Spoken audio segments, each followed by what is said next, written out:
there's a time for everything, right? There's a time to really buckle down and get better and perform. All athletes want to be held to a high standard. All of them want to be pushed. I think it's our job as coaches to make players uncomfortable, because that's how you grow and that's how you learn. And that level of accountability and responsibility, but same doing it with love and understanding, and then mixing it all up and having a lot of fun. That has been our combination that's been really successful for us over the years. Coaching is a grind. You've been doing it for 30 plus years now. You probably could go use your business degree to go do something else. So why are you doing this? Why do you coach? It's a good question.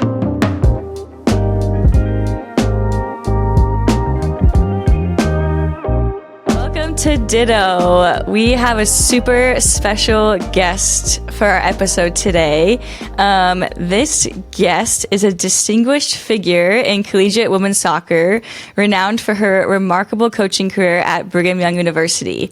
With a record of 435, 126, and 54, which gives us a .751 win percentage. She ranks among NCAA's top coaches. This coach's accolades includes numerous Coach of the Year awards, leading BYU to 23 NCAA tournament appearances, and 2 very notable appearances with a College Cup final in 2021 and a semifinal in 2023.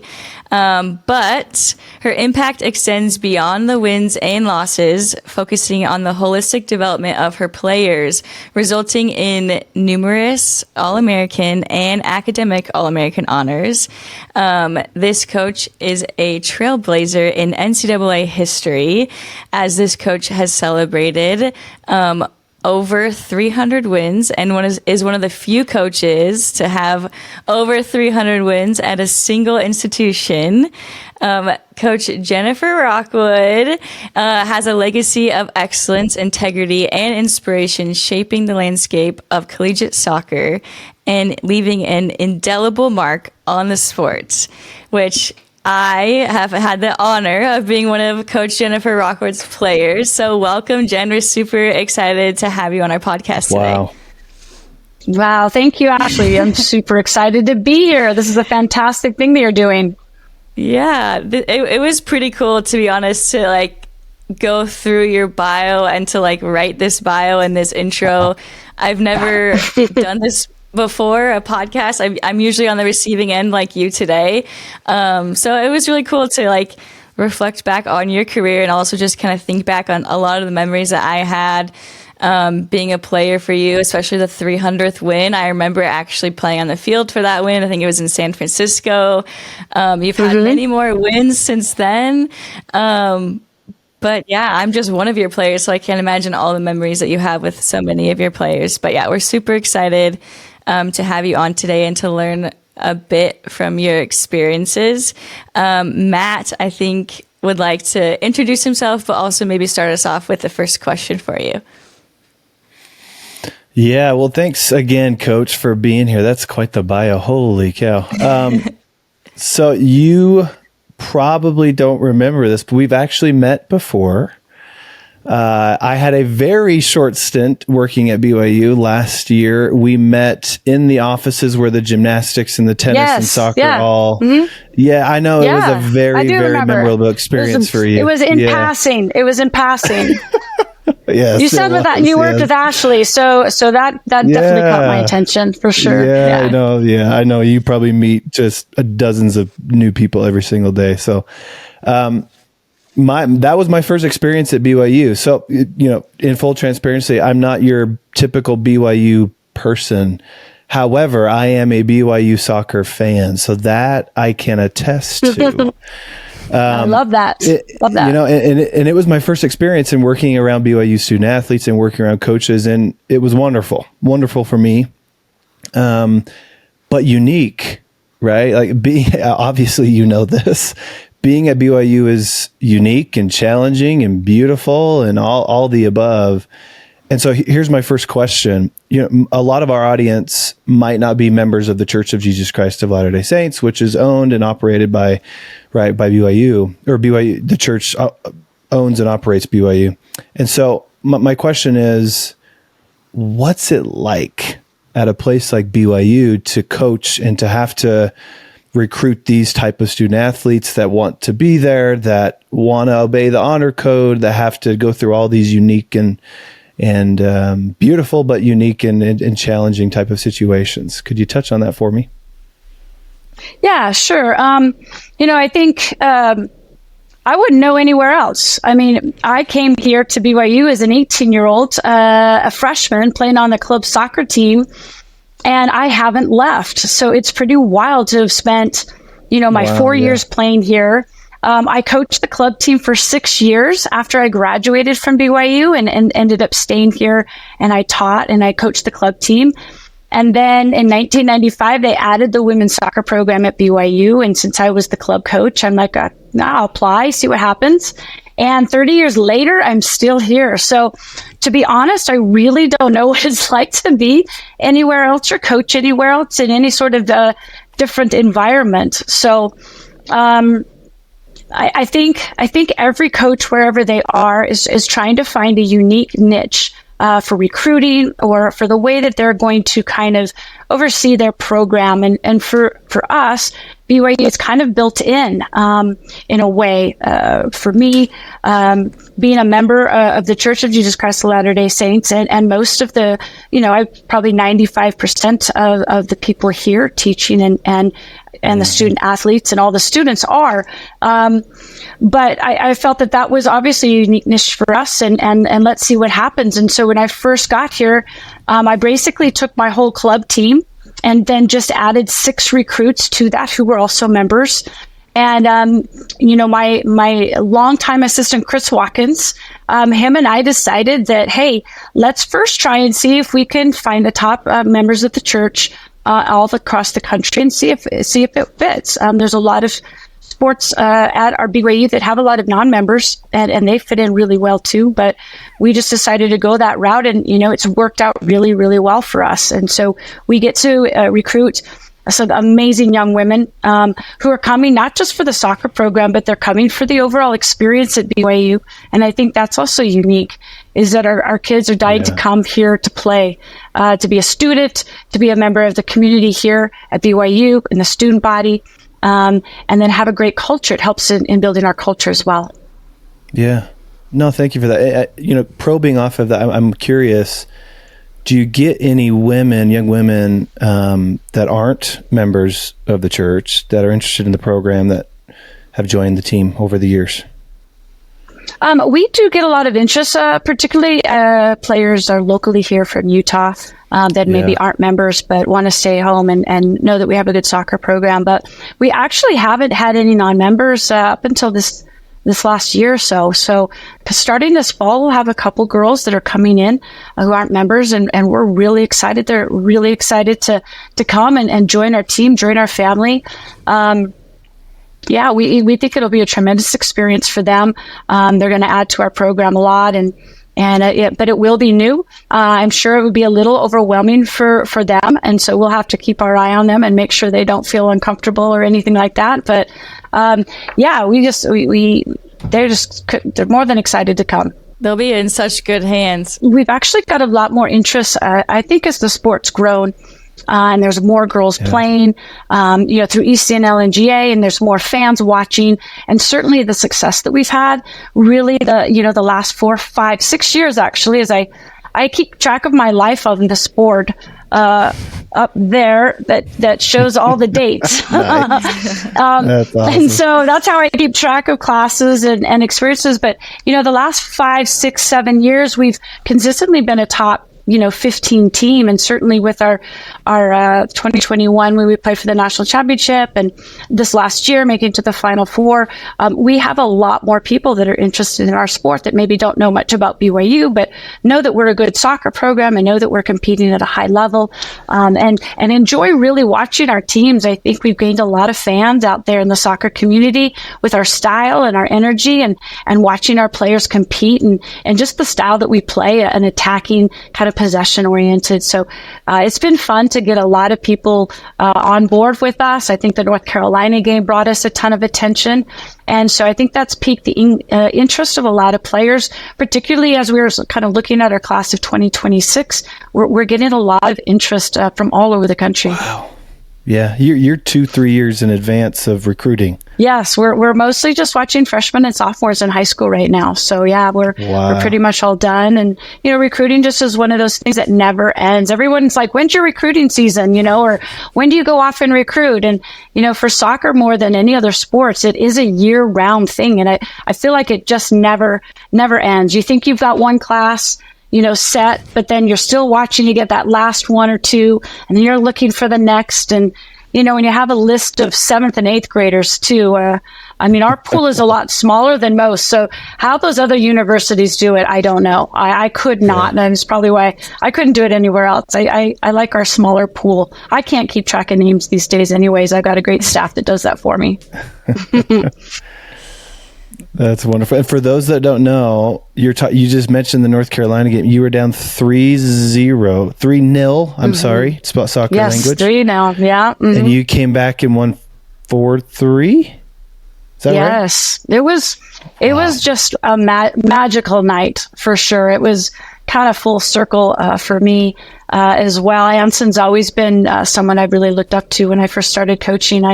I got back in the day, DVDs and anything I could find on how Anson was so successful. So, we lost to them in 2012 here, in the Elite Eight. And so, we get a second chance at them. But yeah, it was a fun night for sure. Just one of those once in a lifetime games that you'll never forget. Totally. Oh my gosh. I love it. Here's my last question, Ash, and then please jump in here. Again, touching on kind of this unique culture of BYU, I read also that there's 10 return missionaries on your team. Is that right? Is there 10 currently? Yes. Mm-hmm. Yeah. And for those that don't know, right, like missionary or the name tag people you see on the corner preaching and trying to tell people and teach people about the church and about Jesus Christ, 10 of them on your team sounds remarkable. It's funny and very, very interesting to me. That essentially, Coach, was my dissertation, my research as a doctoral student. Oh. It was interviewing return missionaries that also played NCAA D1 sport. It was all kinds of different sports. And so it's particularly interesting to me. If you don't mind, just briefly touching on that component of your team. Again, really unique to go proselyte, to go serve for 18 months and then come back and play a college sport at this level. How has that impacted your team with those particular individuals? Yeah, it certainly has been a challenge, but also a blessing, a kind of one in the same. Totally. When the church changed the missionary age to 19, Chris and I thought, this is not going to impact us, right? The girls have worked their whole life to get to the point to be here at BYU and play soccer and represent the university, represent the church with kind of the BYU patch on their chest. And that very same year, when that age changed, I had 4 or 5 girls come in and tell me they were leaving on a mission. And so, can only imagine how that impacts recruiting. As well, especially if we're recruiting 2 years out in advance, you can't really prepare for it, so to speak. On the men's side, on the boys' side, boys are kind of more a given. You kind of know if they're going to go or not. I think with girls, it's a very personal decision that could come anytime. So I can ask a girl recruiting if they have plans on going on a mission, and they'll say no, or even their freshman year. But then something happens and all of a sudden they're like, Jen, I think I'm supposed to go on a mission. And, it happens every season, to be honest with you. And it's been hard for our staff to try and manage that. But we also just have to believe that things will work out. And that's what I always tell myself. I think it'll all work out, but it definitely impacts our recruiting. It definitely throws us a curveball. Every year I'm worried if we're going to have enough scholarship money, because I do hold spots and I do hold scholarships. Wow. Yeah. And at the same time, it's actually worked really well. We've been dealing with it for a long time. We have more than we've ever had. I mean, typically we'll have 2 or 3, in a given year, maybe 4. But obviously this last couple of years, we've had a huge number of girls. I told my admin I have to stop recruiting such outstanding young women because they want to go and serve a mission. If you want to serve a mission, you can't join my team. Exactly. They want it all. They won't just be a soccer player, be a missionary. They want to have it all. So most of them have been able to do that. It just has worked out. We on some of our best teams, even last year and even in 2021, we had several return missionaries. And so that brings a sense of maturity, I think, to the team, leadership and just work rate and discipline and all of that. It does take them a while, obviously, to get back. And the missionaries think they're going to come back and play the next fall, but that is quite rare. They're not quite ready at that level. So it's a whole other process of them having to be disciplined enough to know that they've sacrificed and served for 18 years and given up the soccer. And then they have to work that much harder. That much more disciplined to get it back. And so I think that sets a good example for our young girls. And, it's just something we've been dealing with. It's great and hard and awesome and horrible, kind of all at the same time. So we've been able to stay competitive, with it. Our numbers one year will be small and then big. And, I don't know, next year it might catch up with us a little bit. I graduated 11 seniors and then 2 of my returning starters, decided to go on missions in January. So, we're a little thin for this fall. But we'll have 3 returning missionaries coming back. And we'll get them going. And, it's just one of those cycles, but it is something unique and it's worked well for us, for sure. I can't complain. And to think that they're coming back to have to play at this level, like you mentioned, you're a perennial top 15 program. And so they're taking 18 months off with most of it cardio and nutrition and everything else, right, that needs to go into being an elite athlete. And then they're coming back and still having to work to get back to that. That's incredible to me. Anyways, yeah, thanks for sharing. Yeah, I remember when I was playing, I think Paige was the only return missionary that we had. And I remember kind of firsthand witnessing that struggle of her wanting to come back and just jump in right away. Like, that's the type of person she is. That's the type of player she is. And she was just like, I'm ready to play. And everyone was like, well, you need to give yourself a little bit more time. Yeah. You give your body time to kind of readapt to this, high competitive, high demanding sport. So I can't imagine having 10 of those players, but I'm sure it's helpful for them to have each other to know what it's like to go through that process. I feel like going through it alone can be kind of scary, but Paige is one of them, kind of trailblazed, I feel like, the way for you and your staff to kind of help these players return to be back on the field. Absolutely. Yeah, that's really, really cool. It's also really cool to listen to you talk about what it's like to be a coach at BYU and the uniqueness of being a BYU sport. I feel super blessed to have the opportunity to play at BYU. It's the only team I've ever been on where all my teammates were members of the church and had, a lot the same beliefs, morals, and values that I did. And I feel like it really gave me this strong foundation to continue on in my career, and kind of it helped me find out who I truly am and who I want to be once I left BYU. And so I just want to say thank you to you for creating such an amazing program, because it's really cool. It's been fun to follow you guys, and it's been fun just to see all the amazing things that all the young women do when they come out of your program, whether that is continuing to play soccer or to be mothers or to have a very good job. Following Elena's career has been really, really cool. She's now a mom. She was my roommate, but she's had a very successful career, working with Visa and Amazon. And it's just been kind of fun to follow her and see her be super successful. But one question I have for you, Jen, being one of your players, I feel like you had a really good balance of like demanding a lot out of us, but you were also like super warm, and we felt like you, at least for me, I felt you truly cared about every single one of your players. So if you look back at your coaching career, how have you been able to cultivate this culture of accountability and responsibility and high standards with your team, but also in a loving way where they can all truly know that you care for them? I'm sure it's been a journey to get to where you're at now, but how have you been able to do that throughout your coaching career? Yeah, that's I think it's something that evolves all the time. I think when I first started coaching, I obviously grew up playing soccer and softball and basketball, and I just loved athletics. I loved the social component of it, obviously, and being able to hang out with your friends and work hard and go through the ups and the downs and the challenges. So I've just always been a team player in loving team sports and having so much fun doing it. I can't imagine doing anything else. And so when I first started having that opportunity to coach, I still wanted to have, kind of that feeling. I think every coach is trying to figure out how they're going to be a coach and a leader within their personality.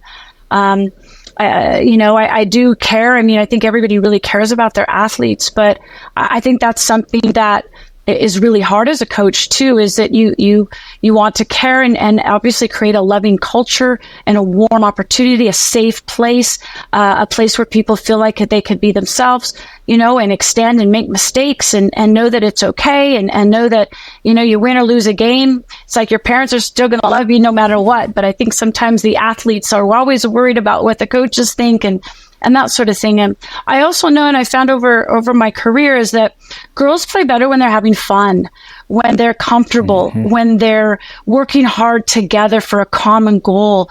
And so I think there's a fine line between working extremely hard and then having a lot of fun at the same time. And I feel like that's something within our culture and within our program over the years, we've been able to find that good balance. Because Ashley, you remember, right? You probably remember more of the fun, goofy dance times with your friends. Maybe it's Ashley dances? I didn't know that. Yeah, running the beat test or anything like that. And so, I think that you always say there's a time for everything, right? There's a time to really buckle down and get better and perform. And I think, all athletes want to be held to a high standard. All of them want to be pushed. I think it's our job as coaches to make players uncomfortable, because that's how you grow and that's how you learn.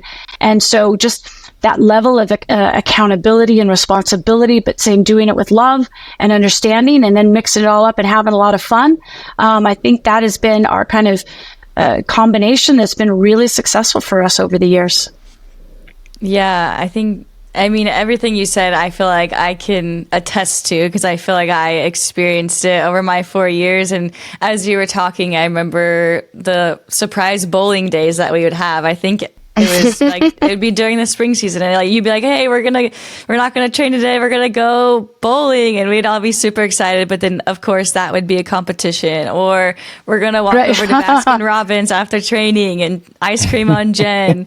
So yeah, I do have a lot of really fond memories of us having fun, but also just working really, really hard together. And I think having the balance of those two things is, you've done a good job of creating that culture. And I was just talking to Matt before we hopped on. I was like, oh, they're in spring season right now. I remember all we could do was run and lift and play soccer maybe 1 hour a week. And it was really, really hard.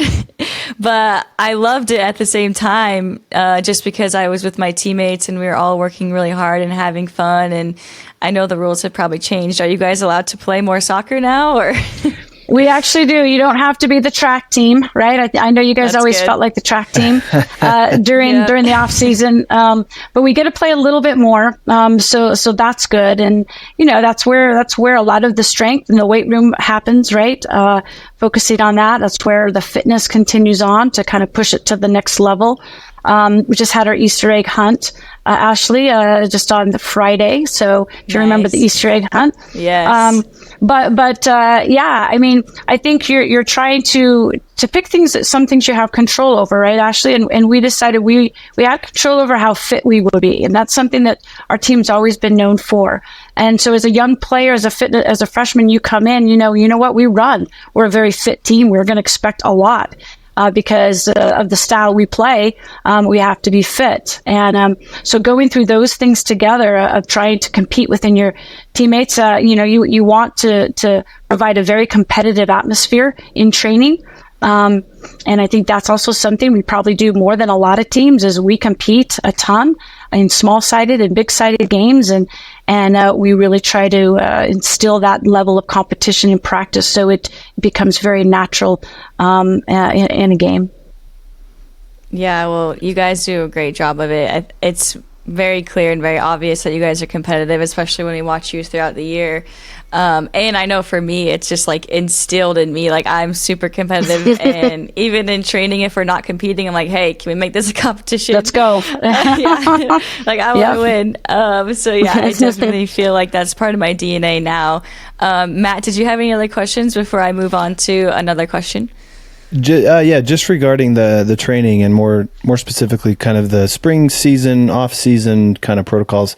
I know you integrate some sort of mental training into your program, mental performance. What does that look like? And could you speak to the importance of that? I'm obviously coming from a bias perspective. My expertise is in the area, but can you speak to that just briefly? Well, I think it is essential. I think it's something we've really focused on a lot. I would say the last 4 or 5 years, we've always had a little bit of it. But we used to just have I think Ron Chamberlain was here. Was Ron here, Ashley, when you were? Was it Craig Poole? Dr. Craig, I think. Craig? Yeah, Dr. Poole. I can't remember. Anyway, we had someone, but we didn't get to use them a lot because BYU only had kind of one person in house, and so that was he had to deal with all the athletes, and right. I had a player named Maddie Sidaway Gates, and after her senior year, she was working a lot with Dr. Poole. And that's when we really started pushing our players towards it and seeing some really good success with it.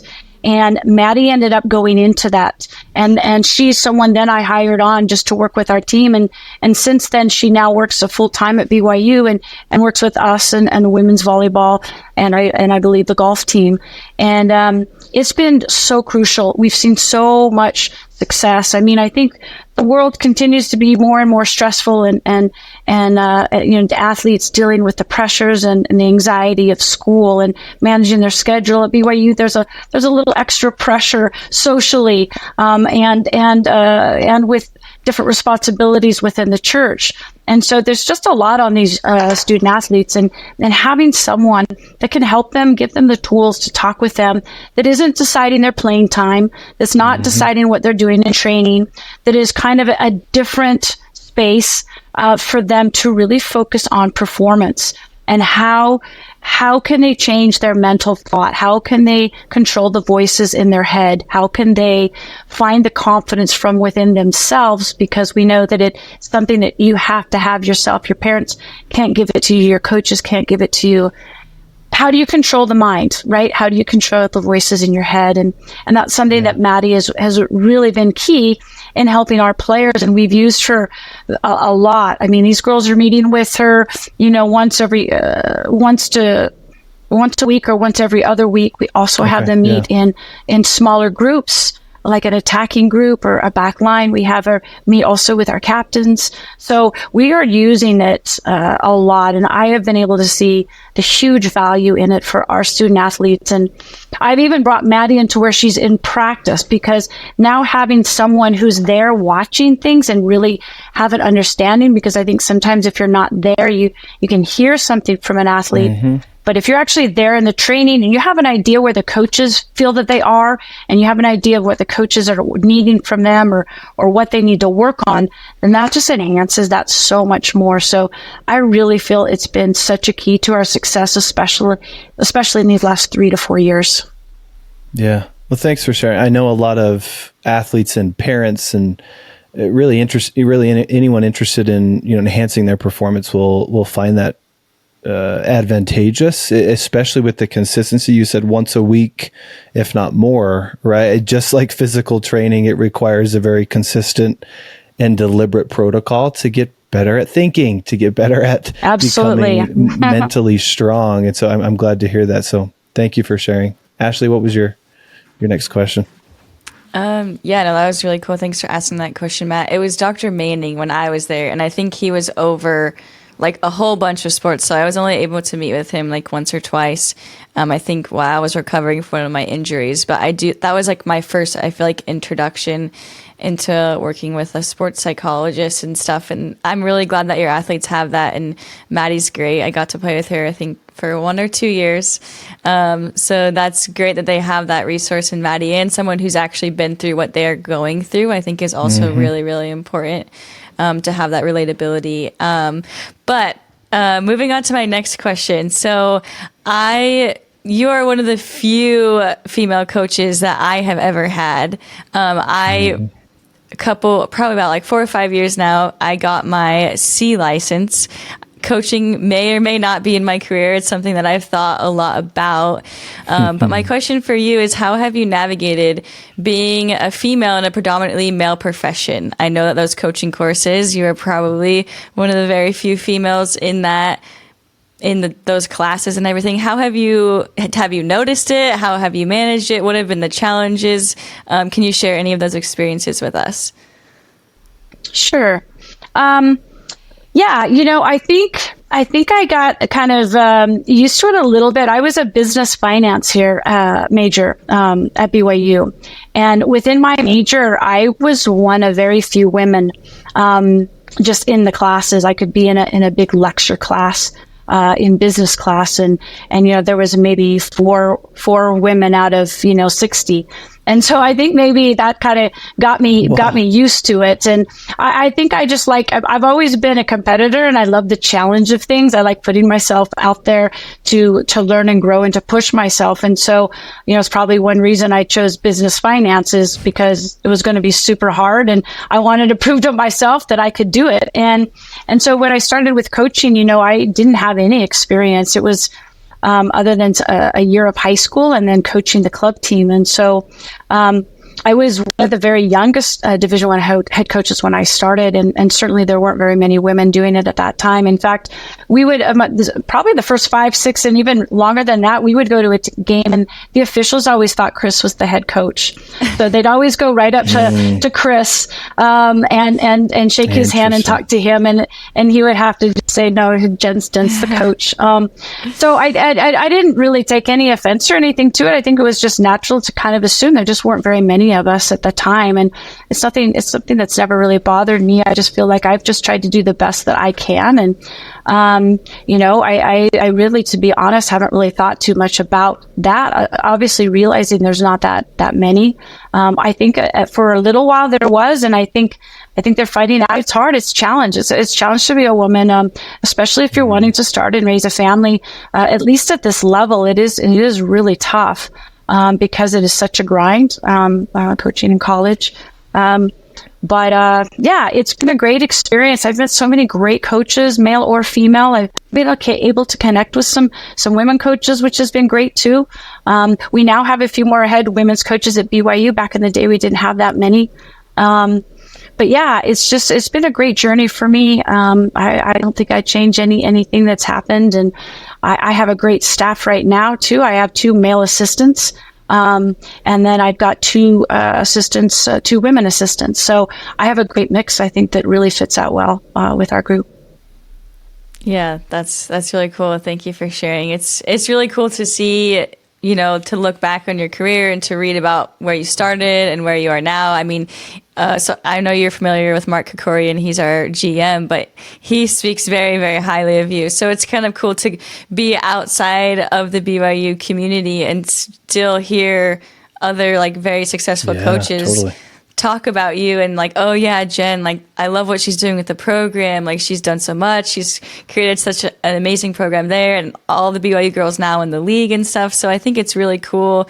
And I'm sure you're very proud of, just the legacy that you've built. And we know you still got much more ahead of you, but it's really, really cool to see. So just want to applaud you for that. Matt, did you have another question that you would like to add? Yeah, one brief comment and then a question to follow up what you just said, Coach. So I went for my bachelor's and my master's to a school about 45 minutes north of Provo in Salt Lake City. Don't say it. Don't say it. It's a red school. Don't say it. Right. It's Jen's least favorite color. Red is the color. I still remember I was a master's student, I was a graduate student, and I was talking to a soccer player on the team. And I asked this woman, who do you play this weekend? And it happened to be BYU when the conversation was going on. And I could see in her face, I'm like, how do you guys feel? Like, is it going to be a good game? And she goes, yeah, we'll see. They're pretty good. And I think you ended up beating them like 3-0 or something. It was a killer game. But anyways, that's my funny story. You mentioned, Coach, that coaching is a grind. I talk to a lot of coaches, and especially in college, again, talk about unique challenges. Correct me if I'm wrong, but it's a 24/7, 365 type of job. You don't really have weekends. You don't really have holidays. and it's hard. Again, to use your word, it's a grind. And so I want to ask you, why do you coach? Why are you in this? You've been doing it for 30 plus years now. You probably could go use your business degree to go do something else. Maybe not, but maybe you could. So why are you doing this? Why do you coach? It's a good question. Obviously, you must love it, right? Sometimes you hate it. I think it's one of those love-hate situations, and that can change day to day, right? I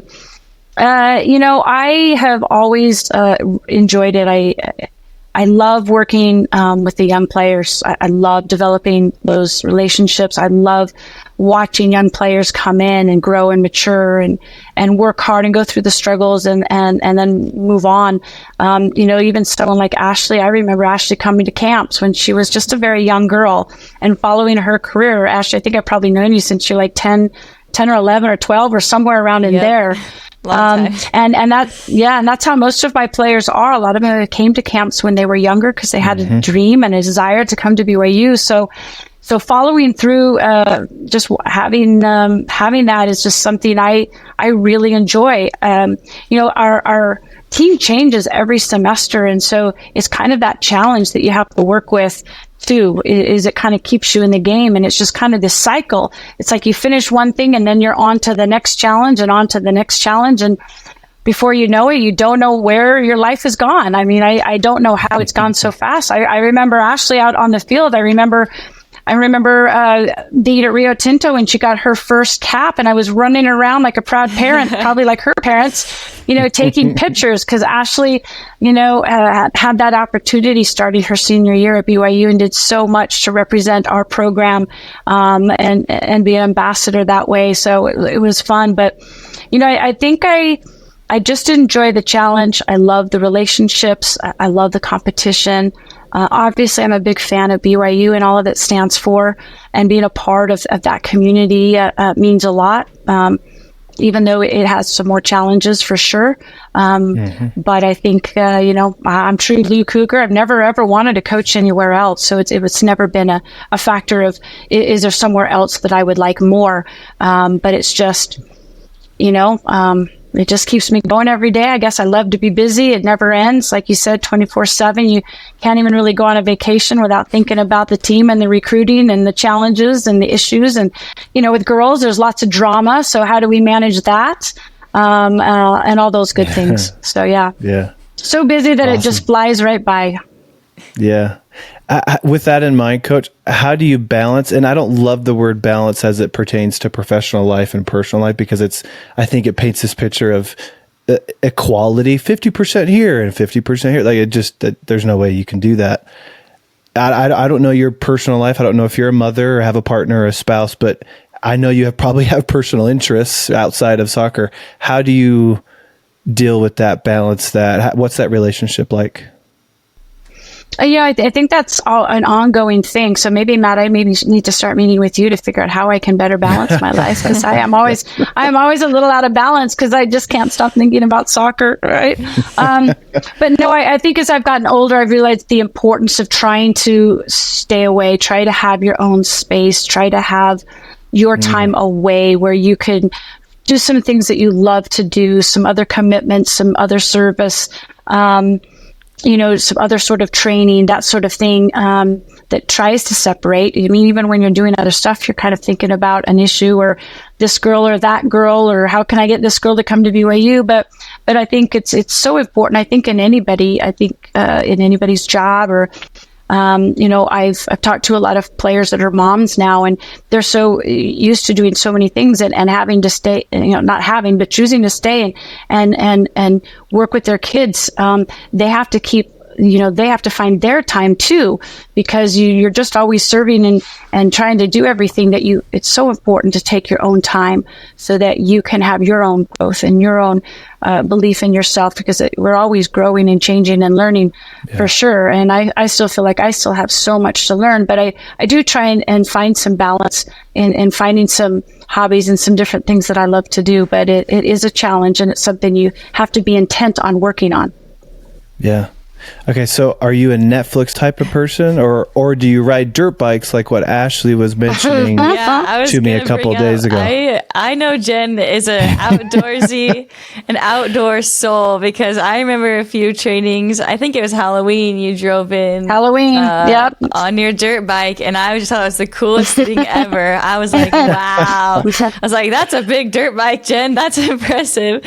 But you also, I had all my gear on too, right? All my gear. Awesome. Yeah, you had your whole get up. You definitely knew what you were doing. I think you also were you training for an Ironman or half Ironman? I did. Also, I think during that season. I fell on my dirt bike and dislocated my shoulder.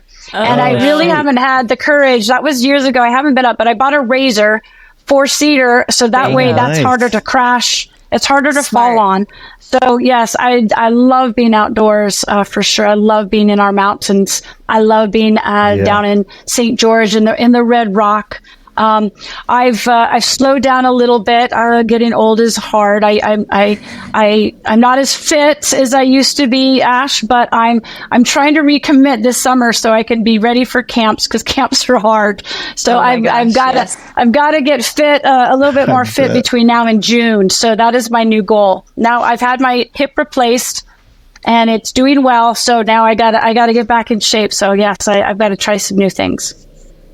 Nice. Well, you definitely got this. We believe in you for sure. Okay, so I have one more question, Coach. And Ashley, I don't know how many more you want to follow up on. I would be remiss if I didn't ask you this. I love asking this question, especially to coaches that have been in a profession for a really long time and have experienced as much success as you have. When have you failed? Obviously, there's been some failures along this path of success, right? What's one that stands out to you? What are some of the lessons learned as a result of that experience or experiences of failing and not meeting the mark? Yeah, I'm looking at which year it would be. There's a year that we weren't top 20, just 2 or 3. No, I remember. I certainly, as a coach, you have to be able to deal with success and lots of failure. I mean, every year you're going to lose a bunch of games. Fortunately, I've been successful. I'm a really poor loser. So if I was losing, I could not do this job, I'm pretty sure. So I have to find ways to win and make sure my players and assistants are finding ways to win. Otherwise, you're just like, there's no way I could do it. I'm a very poor loser. But, there's been lots of failures for sure and lots of hard times, times where you just feel like you're not good enough. I feel like coaches go through some of the same emotions and and thoughts as players do. I mean, one day you feel like you're on top of the world and you can do anything, and the very next day you're like, what am I doing? I'm the worst. I'm horrible. I shouldn't be here. They deserve better. That's something that it doesn't change as you get older. I really thought as I got older, that would change a little bit, but you still have to be careful for sure, especially in athletics. 2 games a weekend, you win the first one, you think you're the best coach ever, and then the second game it falls apart, and you're like, what just happened? I've got to figure this out. So I think that's why we all like the challenge of it. We all learn more from those failures. I remember a year that was really challenging for me was 2003 was our first year we went to the Elite Eight. And we had a lot of success up until then. But that was a year we graduated a lot of players. And we were still a pretty good team. But 2024, we were in every game, but we just couldn't find ways to win. I think BYU, our team is always, I think we're kind of known for finding ways to win. And this group just couldn't find a way to win. And it was hard and it was challenging. And when players aren't happy and we're not winning and then you got people on the bench thinking, oh, well, so-and-so is not doing this, I should get a chance. And, it's just a challenge, and it's a challenge every day, very emotional. And I think those are the times where you really learn to pick yourself up, brush yourself up, and get back to work, and just find that good, hard work, surrounding yourself with good people, communicating and with your staff and trying to figure out what is a direction to do this. And sometimes that battle can be a whole season. Sometimes it's a couple weeks during the season, but it's always there. And that's the hard thing going into the season is you're so excited, you're so optimistic, you have this vision, you have all these goals, you have the belief, it's going to happen. And then something doesn't happen, and it's coming. You don't know when it's coming. But hopefully the experiences you've had have helped you through. I remember even in 2021, we had a returning team of almost everybody, and these girls thought they could win the national championship. That was the goal. And for our program, that's never been something directly talked about. Like, no, we're going for the national championship. But the girls felt that Santa Clara won it the year before. And if Santa Clara can do it and we've dominated the WCC, then we can do it. And so that belief that year came. But as the season progressed, we didn't get some of the results that we expected to get. And I remember Kayla Coulihan coming to me saying, Jen, are we even going to make it to the NCAA tournament? Here we are thinking, could be the best team BYU's ever had. We have all the pieces, but things just didn't go our way, We outshot our opponent 32-5 and lost 1-0, Oh my gosh. Things like that happen in soccer more than any sport. But, through that battle, through that grind, and through that resiliency, and, we all came together. But there's, even in the best of years, there's always those challenges. So there's plenty of failures I've had. There's plenty of days where I feel like I should either hang it up or I don't know what I'm doing and give it over to someone else. But I'm sure similar to Ashley, as you're out there as an athlete, it's day to day. One day you feel great, and the other day you're like, oh my gosh, I have so much work to do, right? But you just push forward. And you continue to believe in what you're capable of doing. And as I've gotten older, I can rely now on experience. Sometimes I have to take a look at what I've, I have to remember that I've won a few games sometimes when I'm not quite sure what I'm doing. So, but yeah, we're fighters, right? We're competitors, and we're passionate, and we love the game, and we love the people we're around. And that's what keeps you coming back. I've been very blessed to have unbelievable student athletes. I wouldn't do it if I didn't have such amazing young women that come to BYU and that inspire me every day. It keeps me young. They're so much fun. And then I have an amazing staff too. Right now I have more help than I've ever had. So I think those are the things that keep you going and help you through the challenges when they come, as you work through them together. Yeah. Wow. So many powerful things in there. First and foremost, thanks for sharing all of it. And second, thanks for phrasing it in a way that normalizes failure. Even a successful program like BYU experiences failure. Even a successful coach like Coach Rockwood is going to experience failure. And it's very normal and very part of the process. And so I think a lot of people need to cultivate that and develop a healthy relationship with that. And it seems like you have. So thanks for sharing again. Yeah. Thanks for sharing. As you were sharing, a memory popped into my head of the game that we had against Nebraska. It was a game that I feel like, we all felt like we should have won. We didn't play our very best, and we lost that game. And the next day in training in our meeting room, you brought in the ball. And I feel like all of the girls. That's right. I forgot about that. Yes. All the girls that, like, when I talked to Britton or Elena or anyone in that class or that was a part of that year, like, we all remember that so vividly. And I feel like we won so many games at BYU, right? But it's those failures or those times where we didn't quite meet the mark that I feel like we all learned the most. Mm-hmm. And so I feel like it was just so powerful, you coming in and you're like, That's right, I stole the ball. Yeah. It had the red N on it. And you're like, I kept this because I want to remind you guys like that about this game and how we felt. And we didn't, play to our potential, and we don't ever want to do that again. And I mean, I don't remember the rest because we probably won the rest of our games that year. Like, we definitely turned it around, but I feel like you always had such a talent of saying or doing something that would help propel us into whatever it was that was next. I feel like that's something that you just were always good at, or even like me as an individual player, I thought you did a really good job of at times like writing me a little note and just reminding me like how proud you are of me and stuff like that. When you said you were running around Rio Tinto like a proud mom, like I truly felt that. And I just have so many fond memories of our time together at BYU. But we really appreciate you being on. I guess we'll end with one last question. You've given us so much good advice, so it could be something that you've already said already, but what would you say to someone who is starting off in their career, say they got a coaching position at a college and they're really excited, really eager, they were in your position, the position that you were in 30 years ago, starting out, what's one or two pieces of advice that you would tell them in their situation? Yes. I think what's most important and something that I've learned, because I've tried different types of coaching styles and aspects, and I think you just really have to find how you're going to coach within your personality and not try and be someone else. And, everybody has different personalities, but if you're not true to who you are, it will be that much harder. And I think players can maybe feel that too. So you kind of have to find your style, based on kind of your personality. I mean, some coaches are a little louder, some are softer, some try and, we all try and hold players accountable different ways. And believe me, I've tried all different ways. I've, different, things. But so I think, I remember when I was young and I thought, okay, I don't really have much experience, but I work hard.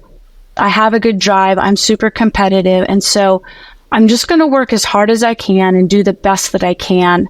And I think if you can look at yourself at the end of the day, right? And they always say that, and you know that you've done everything you can, and you've just tried your best. And that's what I've tried to do. And it's kind of a simple thing. But if you feel like you've really dedicated and do everything you can, then that's all you really can do. And sometimes with players, you have to tell them that, like, look, you're not always going to be better than so-and-so, but if you've worked as hard as you can, you've done the best job that you can, you have to feel comfortable and confident in the job that you're doing. And so coaching within your personality, finding the passion and what drives you and how are you going to motivate your players. For me, I try to do it through competition because it's just fun to compete in all the little things that we do. And I think you obviously have to have a really good vision of what you want your team to be. And, we started off in a smaller conference, but our goal was always to be one of the top 25 teams in the country. And so we had certain things that we knew we had to do in order to do that. And so that was a vision, a shared expectation, a desire, and then explaining to the team and the girls how we're going to do it. Like, this is what we expect. Here's the way we're going to do it. Here's the vision. Here's the process. If these kind of come together and we trust the process, then we're going to get good results. And we've been pretty fortunate, doing that. We try to control the things that we have control over, because in soccer, there's so much you don't have control over. Try to play a little bit uniquely so that people aren't used to playing against us. And so kind of finding your unique niche, how you're going to do it, what you want to accomplish, and what you want it to look like. And then for me, I always want my players to have an awesome experience. And I think that's the hardest part of my job is not all players can play. Not all are going to be participating, but trying to make them feel like they're part of a team and a family, that they matter, and that if everybody's all in, they can be a part of it and have a great experience. And so, kind of back to that, creating that culture of everybody mattering, no matter if you're a player or not. And, I'm not always successful doing that, but that's certainly something that we're really trying to do each and every year. Awesome. Wow. Awesome. Yeah. Thank you so much for sharing everything that you shared today. This was a lot of fun. I know I learned a lot and was reminded of a lot. Matt, I feel like you could probably say the same. Ditto. That's why our podcast is called Ditto. But, we really enjoyed your time. So thank you so much for making time to talk with us today. We really appreciate it. Thank you, Coach. Really appreciate you. Well, thanks for having me. Ashley, so fun to see you. You are such a joy. Like I said, I remember you when you're a little camper at 12 years old. And then when you decided to come to BYU and all the success you had for us and how you represented us. And people, I think, because of your success, kind of knew a little bit about BYU and BYU soccer. So thanks for the legacy that you left our program and the inspiration that you give to so many young players. I think that's so valuable and so important. And girls look up to you and good luck with all that you have ahead of you. I will be your biggest fan. Thank you so much. I appreciate it.